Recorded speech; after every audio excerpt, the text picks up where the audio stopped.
Donald Trump came all the way to Michigan Ugh. to beat down and insult the people of Detroit. Did he though? Because under the logic of this demon, saying that anything bad was happening in any city would be an insult to its people. That's how you make it so problems never get solved, sir. If I said Philadelphia, for example, has a crime and junkie problem, would I be insulting its people or acknowledging a real issue? So I've got a message for him.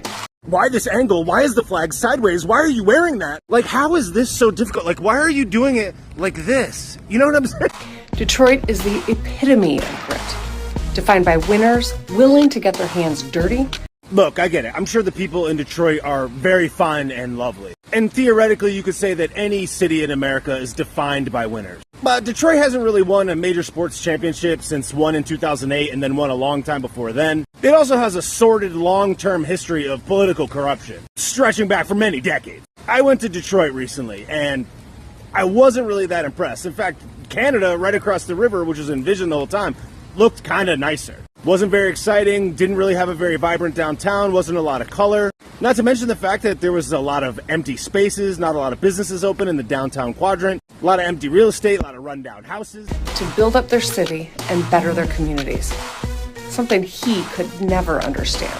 It's actually kind of funny because as a real estate developer, Donnie did exactly this, specifically in Manhattan in the 70s and 80s. His investments and building up the community in Manhattan specifically at a time when it was full of crime shows that he did exactly that. Look no further than what he did with the ice rink in Central Park to see how he took all of the bureaucratic squandering of time and got the job done quickly. Look at opportunity zones then when he was in office many, many years later. The guy literally built his career doing exactly this. For over 3 decades, the Trump organization managed 2 of Central Park's only skating rinks. It helped build his reputation in the city, and his name was emblazoned and honored for this action. Until 2019, when it was just scrubbed from it.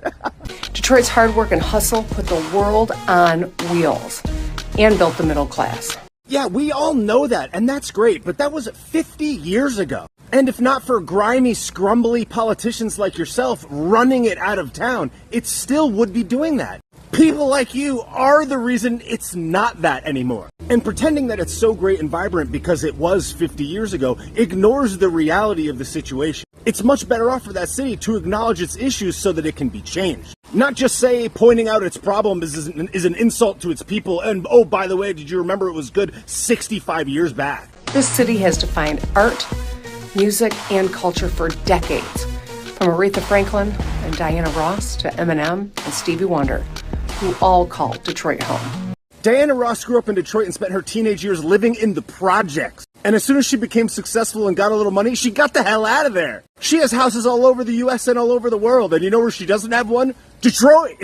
And Detroit is growing by the minute as people fall in love with this special place. Yes, the population grew in Detroit from 2022 to 2023, which was the first time it had increased in population year over year since 1957. Yeah, let's not get crazy with saying people are falling in love with the city. This population grew by 1,800 people. And it likely was because the real estate and cost of living is considerably less there because everybody's broke because of demons like you. So it became cost prohibitive to live in bigger urban areas and they moved to Detroit. But yeah, they're falling in love with it.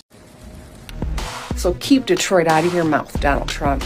Show Detroiters a little respect. No, Demon, perhaps you should keep the city of Detroit in your mouth because it consistently has an over-than-average crime rate, violent crime rate, and one of the highest poverty rates of any major city in America. But people are falling in love with it. Maybe you should do your job. I don't know.